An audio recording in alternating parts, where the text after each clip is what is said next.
얼마 전 미국의 US 뉴스 앤 월드 리포트라고 하는 곳에서 가장 영향력이 있는 국가 순위를 발표했습니다.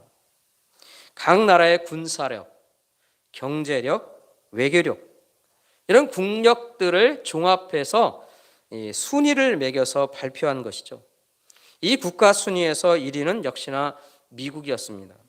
이 미국은 세계에서 가장 지배력 있는 그런 경제 및 군사 강국이고, 문화 콘텐츠에 있어서도, 문화 사업에 있어서도 전 세계에 영향력을 행사할 수 있는 그런 나라다, 이렇게 평가한 것입니다. 물론 이런 평가로 인하여서 미국이 완벽한 국가다 이렇게 말할 수 있는 것은 아닙니다. 미국이 세계 최강국이지만 그 안에 아직도 인종적인 갈등이 있고 소득의 불평등이 있습니다.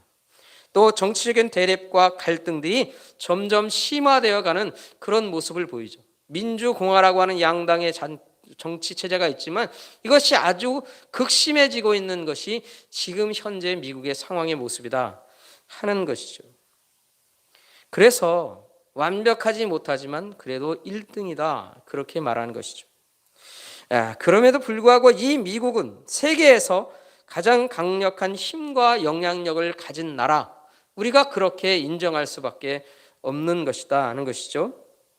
그렇기 때문에 이런 미국을 상대로 어떤 사람들이라 또는 어떤 나라라 할지라도 자신들이 원하는 것을 얻기 위해 미국을 통해서 미국과 전쟁을 벌이거나 대결을 벌이려고 하는 그런 나라나 사람들은 없습니다.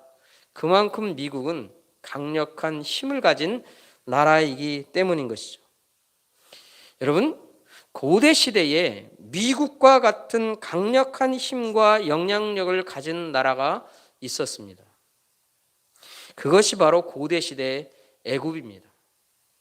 애굽이라고 하는 이 이집트가 바로 그런 나라였다는 것이. 그리고 이 이집트를 다스리는 왕, 그는 바로 바로 왕입니다.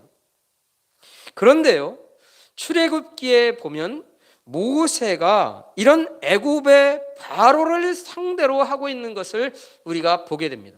출애굽기의 이 이야기는 바로 모세가 이 바로와 애굽을 나라를 향해서 대적하고 있는 그런 모습을 보이고 있다는 것입니다. 왜 그런가? 왜 이런 일이 일어나는가? 그것은 하나님께서 애굽 왕 바로에게서 그의 백성을 구원해 내시기 원하셨기 때문이다 하는 것입니다.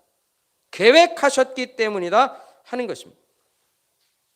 이 일은요, 한마디로 말하면 인간으로서 할 수 있는 일이 아닌 거예요. 아까 말씀드린 것처럼 누가 미국을 상대로 대결과 전쟁을 벌이려 하겠어요? 그것과 똑같이 애굽을 상대로 대결하려고 하는 것은요, 여러분, 인간의 힘이 아닌 거예요. 인간의 일이 아니다 하는 것이에요. 이것은 온전히 하나님께서 모세를 시켜서 하시는 일이다 하는 것입니다. 결국 하나님께서 어떻게 하셨습니까? 바로의 팔을 비틀어 버리셨어요. 그리고는 죽음의 땅인 애굽에서 그의 백성들을 구원해 내셨다 하는 것이죠. 이게 구원의 역사다 하는 것입니다. 그리고 그들을 약속의 땅 가나안을 향해 가도록 하나님이 하셨습니다. 그렇다면 이 일은 정말로 이스라엘 자손들에게는 좋은 일인가? 유익한 일이었을까? 왜 이런 말을 하는가? 왜 이런 질문을 하는가 하면 모세의 인도를 따라 애굽을 탈출하여 이제 이스라엘 사람들이 가나안을 향해 가는데 그 길이 만만치 않기 때문입니다. 애굽을 탈출한 지 얼마 되지 않아서 이들은 해변에 장막을 치게 됩니다. 그런데 그곳에서 가장 두려운 일을 만나게 된 거예요.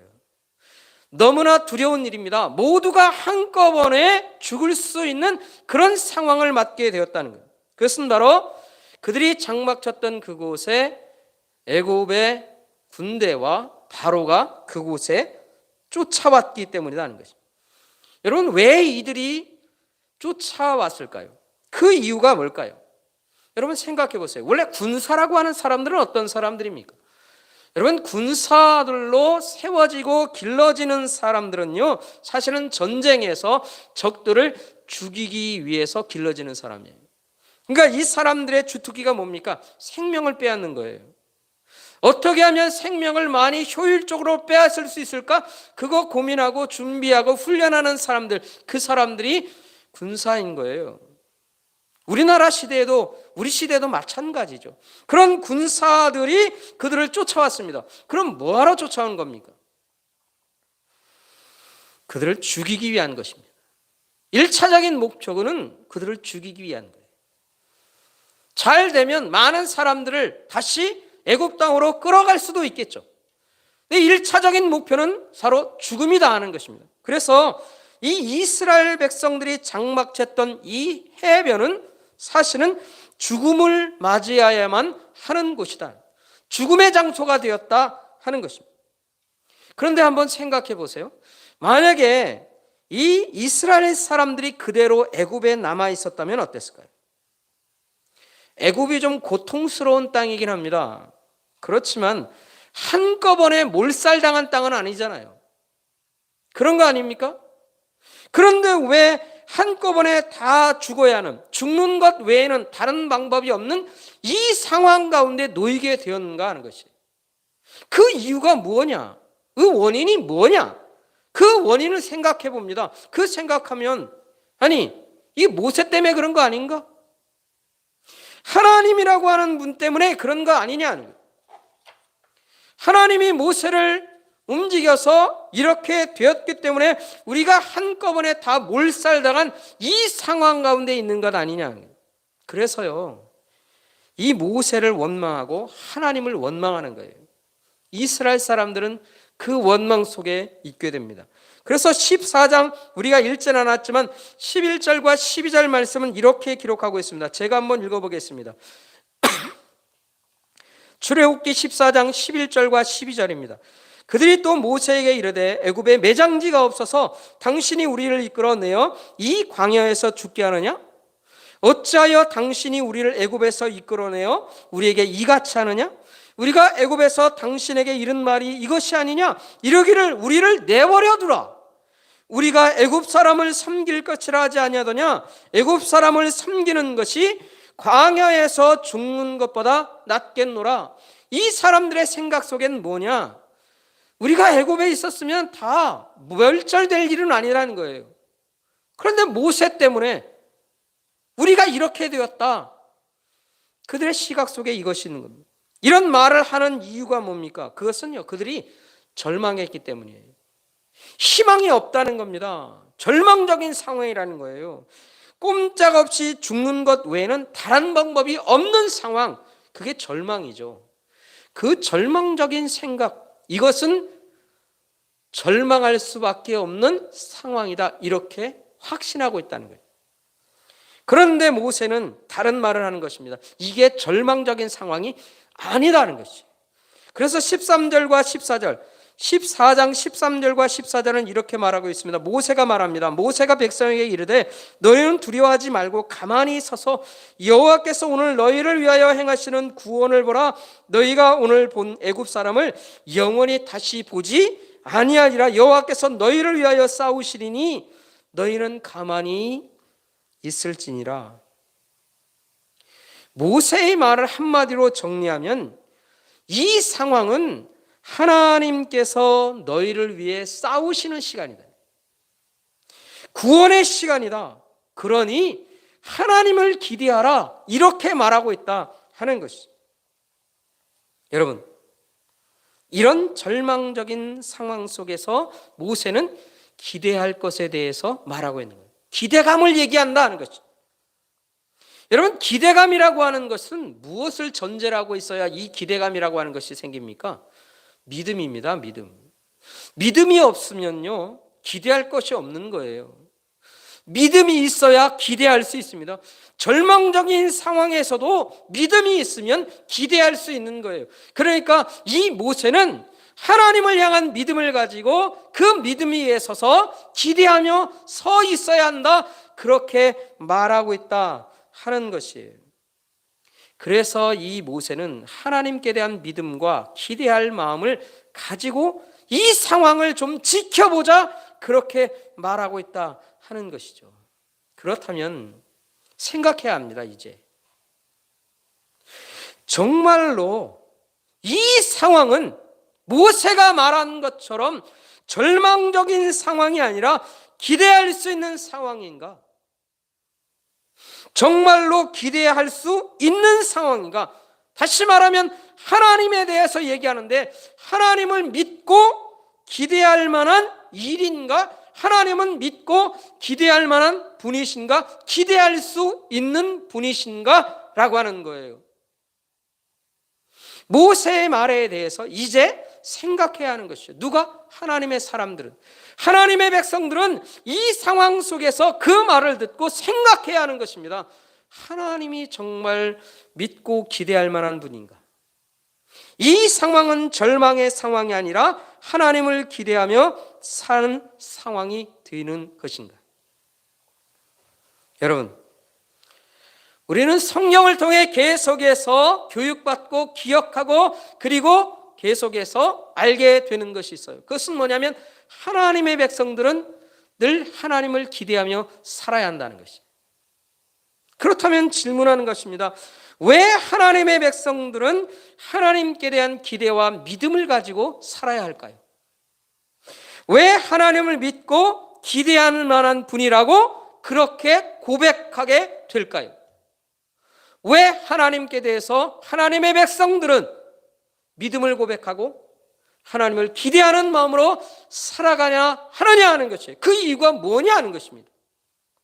여러분, 그것을 분명하게 알려주는 것이 바로 오늘 말씀인 거예요. 오늘 말씀 속에서 우리에게 하나님이 교훈하시는 것이 바로 그것인 것이죠. 여러분, 오늘 본문 말씀에서 가장 많이 반복되고 있는 말이 있어요. 그게 뭔지 아십니까? 바로 하나님입니다. 여호와 하나님. 여호와 하나님이 이 본문 속에서 계속해서 반복해서 등장하고 있습니다. 무슨 말을 의미하는 것입니까? 이 홍해 사건이라고 하는 것은 오로지 하나님이 주가 되셔서 주도적으로 이 모든 일들을 이끌고 계시다라고 하는 것이에요. 여러분, 이 홍해 사건 속에서 인간의 힘이라고 하는 것, 인간의 일이라고 하는 게 뭡니까? 없어요. 홍해 사건 속에서 우리가 볼 수 있는 건 그저 하나님이 일하고 계시다는 거예요. 하나님이 처음부터 끝까지 모든 것들에 대해서 다 주도적으로 하나님이 일하고 계시다라고 하는 것을 말해주는 것이 이 본문 속에서 제일 많이 등장하는 건 여호와 하나님이라는 얘기예요. 하나님께서 일하십니다. 하나님이 이루어놓으신 사건이라는 것이. 하나님이 어떻게 일하십니까? 21절과 22절 말씀에 보면 이렇습니다. 모세가 바다 위로 손을 내밀매 여호와께서 큰 동풍이 밤새도록 바닷물을 물러가게 하시니 물이 갈라져 바다가 마른 땅이 된지라 이스라엘 자손이 바다 가운데를 육지로 걸어가고 물은 그들의 좌우에 벽이 되었다는 것이. 하나님께서 바닷물을 갈라지게 하셨습니다. 그리고는 그 바닷길을 내셨고 그리고 그의 백성들은 그 길을 걸어갔다. 그러면 생각하는 사람들이 이렇게 생각했어요. 아니, 뭐 이런 말도 안 되는 이야기를, 이건 완전히 신화적인 이야기 아닙니까? 꾸며낸 얘기 아닙니까? 아니, 목사님은 언제나 성경에서 이렇게 말도 안 되는 이야기를 우리에게 늘 전하고 있는 이 이유가 뭡니까? 이게 정말로 우스운 말도 안 되는 이야기 아닙니까? 예. 이렇게 하나님의 일하심에 대해서 사실은 꾸며낸 이야기라고 말할 수 있습니다. 그런데요, 여러분, 이것은 정말로 꾸며낸 허무맹랑한 이야기일까요? 왜냐하면요, 이것은 하나님께서 어떤 분이신가라고 하는 것을 처음부터 일관되게 변함없이 말씀하고 계신 그 하나님의 모습에 대해서 한 부분이 드러나고 있는 것일 뿐, 이게 단순히 갑자기 허무맹랑하게 꾸며낸 얘기가 아니라고 하는 것을 우리가 알아야 합니다. 이것은요, 하나님의 자기 계시의 모습일 뿐이다 하는 것이에요. 왜 그렇게 얘기합니까? 여러분, 창세기 1장 1절부터 성경은 시작되고 있습니다. 성경이 시작되고 있는 그 시간에 하나님은 자기에 대해서 뭐라고 얘기하고 계십니까? 자신을 어떻게 계시하고 계십니까? 창세기로부터 시작해서 계속해서 하나님이 자신을 누구라고 말씀하시는가 하면 바로 이 세상의 창조주시다 그런 거예요. 하나님은 온 세상 천지 만물을 창조하신 분이십니다. 그리고 그 창조하신 그 세상을 다스리시고 운행하시고 주관하시는 분이시다라고 하는 거예요. 그게 창세기에서 계속해서 처음부터 시작되어서 성경의 마지막 요한계시록까지를 계속해서 연결해서 변함없이 말씀하고 계십니다. 다시 말하면 하나님은 전능하신 하나님이시다, 그렇게 얘기한다는 거예요. 여러분, 이런 전능하신 하나님께서 초지일관되게 변함없이 계속 자신의 능력에 대해서 얘기하고 계신 거예요. 그런 전능하신 하나님께서 자기 백성들을 살리려고 하십니다. 그 하나님께서 자기 백성들을 살리려고 하실 때 바닷물 좀 가르면 뭐 어떻습니까? 그 전능하신 하나님, 천지를 창조하신 하나님이 바닷물 좀 가르고 길 좀 내셨어요. 그게 뭐 특별한 일이겠느냐 하는 것입니다. 이건 어쩌다가 갑자기 튀어나온 얘기가 아니라 계속 똑같이 진행하시는 그 하나님의 전능하심에 대해서 얘기할 때 하나님의 전능하심의 한 가지 표현일 뿐이다 라고 하는 것이에요. 그렇지 않습니까? 그래서 이게 하나님의 전능하심을 그냥 나타내는 한 가지 이야기일 뿐 이게 허무맹랑한 얘기가 아니다는 것이에요. 변함없는 이야기다는 것이에요.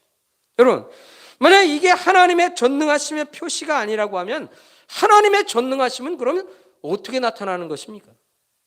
이 홍해바다 앞에 갇혀서 뒤에서 바로의 군대가 쫓아오고 앞에는 홍해가 막고 있는 이 상황에 하나님께서 자기 백성들에게 그 전능하심을 나타내려고 하시면 어떻게 하면 되겠어요? 그냥 다 하늘로 날려버리면 됩니까? 그보다 더 합리적인 건 바다를 가르는 게 더 낫지 않겠어요? 하나님이 그렇게 그분의 전능하심을 나타내 주셨다라고 하는 것입니다. 그렇기 때문에 이것은 하나님께서 그의 백성들을 구원하시기 위해 나타나신 그 전능하신 모습일 뿐이다 하는 것입니다. 초지일관 변함없는 그 하나님의 전능하심의 자기 계시의 이야기다 하는 것이죠. 뿐만 아니라 하나님께서요 그의 백성들을 위해 싸워주시는 이야기가 계속되고 있습니다. 26절, 오늘 본문 26절 말씀에 보면 이렇습니다. 여호와께서 모세에게 이르시되 내 손을 바다 위로 내밀어 물이 애굽 사람들과 그들의 병거들과 마병들 위에 다시 흐르게 하라 하시니 28절 말씀에 보면 물이 다시 흘러 병거들과 기병들을 덮되 그들의 뒤를 따라 바다에 들어간 바로의 군대를 다 덮으니 하나도 남지 아니하였도다. 30절 말씀에 보면요 그날에 여호와께서 이같이 이스라엘을 애굽 사람의 손에서 구원하심에 이스라엘이 바닷가에서 애굽 사람들이 죽어 있는 것을 보았더라. 하나님이 이 홍해 바다를 이스라엘 백성들의 죽음의 터가 아니라 애굽과 그의 군사들과 그들의 죽음의 장소로 하나님이 바꿔두셨다. 여러분, 하나님께서 지금 뭐 하신 겁니까? 그의 백성들을 위해 싸우신 거예요. 그분의 전능하심을 사용하셔서 그의 백성들을 보호하시고 그들을 피난처를 내시고 그들을 구원하셨다라고 하는 거죠. 홍해 앞에 선 그의 백성들에게 하나님이 어떤 하나님이 되어주시는가, 그 전능하신 그 하나님은 어떤 하나님이 되어주시는가를 분명하게 보여주신 이야기다라는 것입니다. 반대로 그의 백성들을 대적한 바로와 그의 군대는 그것이 죽음의 무덤이 되도록 그들을 멸망하도록 하나님이 바꿔주신 사건이다 하는 것입니다. 이게 바로 홍해 앞에 섰던 그의 백성들이 입게 된 은혜의 시간이고 은혜의 사건이다 라고 하는 것입니다. 사랑하는 성도 여러분, 오늘 우리가 이 말씀을 통해 깨달아야 하는 영적 교훈이 무엇입니까? 그것은요, 전능하신 우리 하나님은 우리가 믿고 기대하기에 충분한 분이시다라고 하는 사실입니다. 하나님은 우리의 하나님이 되어주시고 우리의 하나님이 되어주신 그 하나님은 얼마나 전능하신지, 그 전능하심으로 일하시는 그 하나님을 우리는 믿고 기대하기에 부족함이 없는 하나님이다 라고 하는 것이에요. 그것을 오늘 이 사건을 통해 우리에게 말하고 계신다는 거예요. 믿으십니까? 이 믿음 가운데 있는 우리가 될 수 있기를 간절히 소원합니다. 사랑하는 성도 여러분, 이스라엘 백성들이 왜 이 홍해 앞에 서 있게 되었을까요? 왜 홍해 앞에 서게 되었습니까? 하나님이 인도하셨거든요. 하나님이 인도하셨기 때문입니다. 하나님이 이곳에 장막치라고 오셨어요. 하나님이 명령하셨다는 거예요. 하나님이 모세를 통해 이곳으로 인도해 주셨고 이곳에 장막치게 하셨다 하는 겁니다. 이스라엘 백성들은요, 하나님의 말씀에 그저 순종하고 따라온 거예요. 하나님의 말씀에 순종하고 갔던 그 길이 바로 홍해 앞에 서는 길이었다 하는 것입니다. 이 상황 속에서 그들은 인간으로 생각하기에는 절망적인 상황을 맞을 수밖에 없는 것이죠. 하나님을 인도함을 따라 갔는데 그 상황이 절망적인 상황이 될 수도 있다는 것이죠. 우리 인간의 눈으로 보기에는 그렇다 하는 것이죠. 여러분, 이 시대를 살고 있는 오늘 우리가 어떤 사람들입니까? 우리가 바로 이 시대의 하나님의 백성들 아닙니까? 우리가 이 시대 하나님의 백성들로 살고 있는 거예요. 하나님의 인도하심에 순종하려는 마음의 고백을 가지고 하나님의 길을 선택하고 하나님에 따라서 우리 주님만을 따라 살기로 다짐하고 우리가 이 시대를 살아가고 있다 하는 것이죠. 그런데 때때로 우리의 삶이라는 것이 어떻습니까? 때때로 우리의 삶은 홍해 앞에 서는 이스라엘 백성들과 같은 삶을 맞이할 때가 있는 것이죠. 때때로 우리를 두렵게 하고 위협하는 현실의 문제에 우리가 직면하게 된다 하는 것이죠. 조사를 해봤습니다. 이 시대의 한국의 사람들 중에서 가장 큰 문제로 여기는 것은 무엇이냐? 그것은 바로 돈의 문제예요. 경제적인 문제다는 것이. 물론 한국 사람들만의 문제겠습니까? 이 땅을 살고 있는 모든 사람들에게 문제는 바로 돈에 대한 문제이겠죠. 여러분, 우리가 하나님의 백성들로 이 땅을 살아갑니다. 우리가 하나님의 인도하심을 따라 순종하는 가는 그 길에서도 우리는 돈에 대한 문제를 만날 수밖에 없는 상황에 놓이는 것이죠. 우리는 그런 삶을 살아가고 있습니다. 그렇다면 질문하는 것입니다. 이때에도 우리는 하나님을 기대하며 사는 일, 우리에게 정말로 유익한 일이 될 수 있을까요? 하나님을 의지하고 하나님을 기대하며 사는 것, 하나님을 믿고 하나님의 뜻을 따라 사는 일이 정말 우리에게 유익한 길이 되겠느냐 하는 것입니다. 우리가 하나님께 기대하고 희망을 가지고 따라가는 일이 그래도 되겠느냐 하는 것입니다. 사랑하는 성도 여러분, 새로운 한 해 2023년이 시작되었습니다. 올 한 해 한국의 상황들을 사람들이 예측할 때에 위기와 위기의 순간이 계속될 것이다 라고 하는 전망들을 사람들이 누구나 할 것 없이 내놓습니다. 이런 새로운 한 해를 시작하면서 우리가 하나님께서 일할 것을 대해서 기대하며 사는 그런 영혼으로 우리의 인생을 사는 것이 괜찮을까요? 하나님을 기대하며 사는 인생이 되어야 할까요? 하나님을 바라보며 하나님을 믿으며 따라가는 일들이 우리에게 괜찮은 일일까요?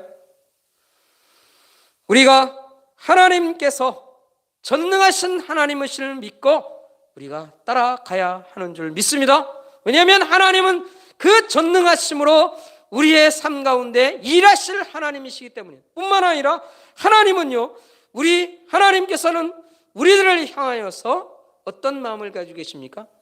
사랑의 마음을 가지고 계신 하나님이시다 하는 것이죠. 전능하실 뿐만 아니라 하나님은 그의 백성들을 얼마나 사랑하시는지를 우리는 기억하며 살아야 합니다.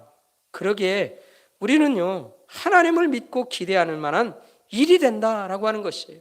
하나님의 사랑이 어떤 것인지를 로마서 8장은 우리에게 이렇게 말하고 있습니다. 로마서 8장 35절부터 39절의 말씀은 우리가 너무나 잘 아는 하나님의 사랑에 대해 우리에게 말해주고 있습니다. 로마서 8장 35절입니다. 누가 우리를 그리스도의 사랑에서 끊으리요? 환난이나 곤고나 박해나 기근이나 적신이나 위험이나 칼이랴.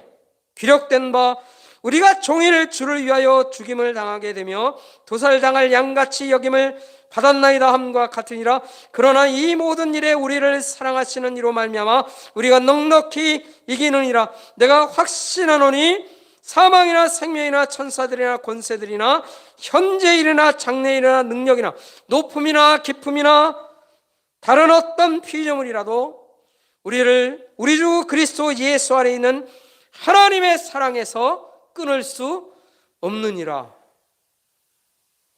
로마서의 이 말씀을 통해 우리에게 분명히 전달되고 있는 것은 하나님은 우리를 사랑하신다는 거예요. 하나님은 우리를 사랑하십니다.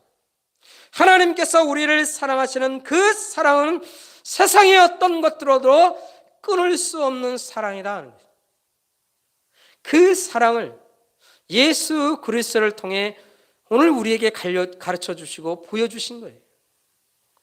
이런 하나님의 사랑에 인하여서 그 사랑하시는 하나님께서 우리를 위해 일하지 않으시겠습니까? 우리가 어려운 상황 속에 빠지고 힘겨운 상황 가운데 있을 때 하나님이 그 사랑의 손길로 우리를 위해 일하지 않으시겠느냐 하는 것이죠. 그 하나님께서 일하실 때에 그 전능하심으로 일하지 않으시겠느냐 하는 것입니다. 그러하게 올 한 해 하나님께서 우리를 향한 그 사랑과 전능하심으로 오늘 우리에게 일하실 줄 믿습니다. 그 믿음을 가지고 우리는 하나님을 기대하며 하나님을 바라보며 그렇게 사는 것입니다. 사랑하는 성도 여러분, 하나님께서 나를 위해 일하실 것을 기대하며 사시기 바랍니다. 이런 하나님의 일하심을 기대하며 살 때에 우리가 잊지 않고 살아야 하는 것이 있어요. 그것은 무엇인가 하면 내가 하나님께 받기만 하며 사는 인생이 되어서는 안 된다라고 하는 것이에요. 여러분, 우리가 하나님께 드리며 사는 일들도 우리는 기억하며 살아야 합니다. 나를 위해 일하실 그 하나님 앞에 향해서 우리는 하나님께 내가 감당하며 살아야 하는 일이 무엇인가, 내가 하나님 앞에 드리며 사는 일은 무엇인가를 우리는 생각하며 살 수도 있어야 한다 하는 것이에요. 하나님께 드려야 할 합당한 예배가 우리 가운데 있지 않습니까? 하나님께서 기뻐하실 그 예배가 우리 가운데 있지 않습니까? 우리는 하나님께 예배드리며 사는 그 삶을 살아야 합니다. 하나님께서 나의 삶을 통해 일하실 것을 기대하고 내 삶을 하나님 앞에 드리며 우리의 가정이 하나님 앞에 드려지기 위해 내가 사랑의 도구로 하나님 앞에 사용되는 일들도 감당하며 살아야 하는 거예요. 하나님이 내 인생에 일하실 때 내가 받고 누리며 사는 것에서 끝나지 마십시오. 하나님 앞에 내가 우리의 가정을, 나의 인생을, 그리고 주의 몸된 교회 공동체를 위해 내가 감당하며 섬기며 살아야 할 일들을 감당하며 살아야 한다 하는 것입니다. 이렇게 말하면 사람들은 생각합니다. 아니 목사님, 하나님은 이렇게 우리가 뭘 해야 하나님은 우리에게 언제나 은혜를 베푸시는 하나님이십니까? 내가 무언가를 하나님 앞에 드려야 하나님은 우리에게 행하시는 분이실까요? 그것은 하나님을 참 올바로 이해하지 못하는 것입니다. 하나님께서는요, 우리가 무엇을 일해야만 하나님이 우리에게 주시는 그런 하나님이 아니세요. 그런 하나님이라면 하나님은 늘 계산하고 계시겠죠. 하나님이 계산하실까요? 하나님 늘 째째하시게 네가 나에게 100원 줬으니까 내가 너에게 100원 주마. 네가 나에게 1000원 줬으니까 내가 10,000원 너에게 줄게. 이 정도로 계산하시는 하나님이시라고 생각하십니까? 아닙니다. 하나님은 우리에게 우리가 무엇을 했기 때문에 우리에게 주시는 하나님이 아니세요. 하나님은 그보다 더 큰 분이시다라고 하는 것을 우리는 늘 알아야 합니다. 내가 뭘 했기 때문에 하나님이 내게 주시는 게 아니에요. 하나님 앞에 우리가 자녀가 되었기 때문에 하나님이 우리에게 행하시는 거예요. 우리가 행하는 일은 왜 행하는 것입니까? 왜 우리가 섬기며 사는 것입니까? 우리가 하나님의 자녀이기 때문에 행하는 것이에요. 하나님을 닮은 자녀들이 자녀로서의 삶이기 때문에 그것으로 인하여서 하나님 앞에 섬기기도 하고 가정에 사랑하기도 하고 다른 교회를 섬기기도 하며 또 사회와 이웃을 위해 우리가 섬기며 사는 일은 내가 무엇인가를 받기 위해 하는 것이 아니라 하나님의 자녀이기 때문에 하는 것이다 하는 것입니다. 여러분, 하나님 앞에 올해도 섬김의 삶을 살아서 하나님 앞에 성숙함으로 살아가는 우리가 될 수 있기를 간절히 소원합니다. 하나님은 분명히 우리를 위해 일하시는 하나님이십니다. 능력으로 일하실 것입니다. 하나님은 우리를 사랑하시는 우리의 아버지 되시기 때문에 우리를 위해 분명히 일하실 것입니다. 이 2023년을 하나님 앞에 그렇게 믿음으로 하나님을 늘 기대하며 살아갈 것을 다짐하는 우리가 될 수 있기를 간절히 소원합니다. 뿐만 아니라 내가 하나님 앞에 기대하며 살 때에 내가 하나님 앞에 드릴 것도 고백하며 하나님을 섬기며 살 것을 다짐하며 그렇게 하나님 앞에서 귀한 나눔과 삶을 통해 하나님의 자녀로서의 온전한 삶을 살아가는 저와 여러분의 귀한 인생길, 하나님의 백성들로서의 참된 인생길 되어지시기를 우리 주님의 이름으로 간절히 축원합니다.